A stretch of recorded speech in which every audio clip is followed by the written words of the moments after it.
Right, this is called Enoch, and it's based on a true story by Robert Bloch, who also wrote Psycho, which I haven't read, but I did read Enoch when I was about 12, and it scared the fucking shit out of me.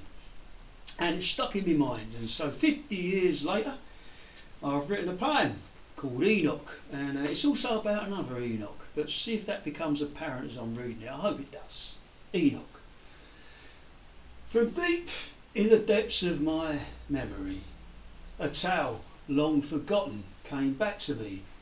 A small, invisible anomaly was alleged by the certifiably insane occupant of a prison cell to be residing atop of his head, and he, unwillingly under its spell, was urged to do whatever it said. In a forceful, irresistible way, this parasite imp, acquired in a dream, relentlessly worried him night and day, polluting his mind with a constant stream of toxic rhetoric poured in his ears. Thoughts, uninhibited, grown from seeds, extracted from fruit-bearing ideas, abound with prejudice, the type that feeds on ignorance, fear and bigotry.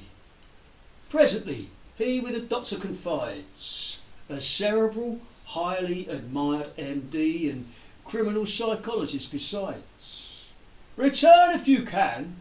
Go back to the start. When did these murderous urges begin?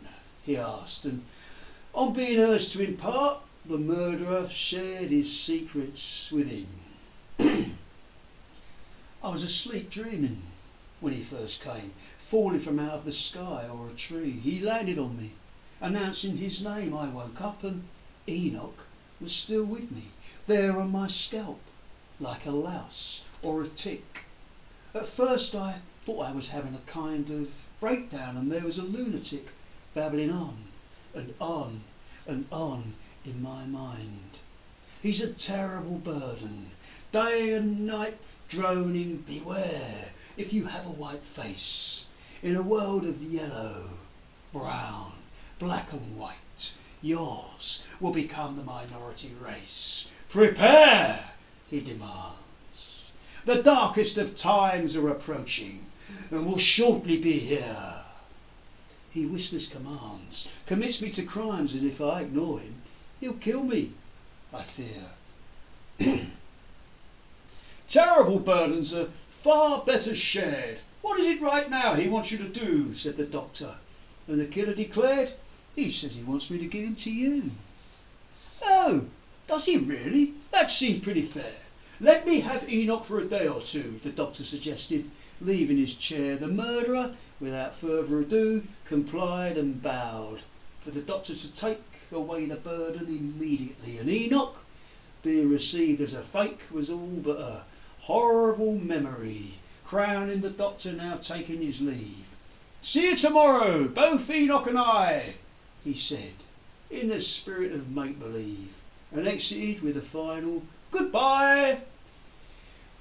For 2 days, the killer restlessly slept or lay wide awake on his prison bed, whilst warders watched, wondering why he kept obsessively touching his head, oblivious, neither eating nor drinking, apparently had lost or was losing his reasoning, progressively sinking against his will or by his own choosing.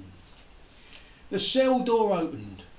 The doctor came in, stood at the foot of the murderer's bed with his mouth open in a rictus grin, recalling some things that Enoch had said. He says our enemies, our non-white men, will be overrun by the time they're done. He wants me to buy a weapon and then go on a rampage and kill everyone. And if I refuse, he'll rupture my brain. He'll kill me unless I do what he says. Even now he's threatening me again. I haven't eaten or slept for 2 days.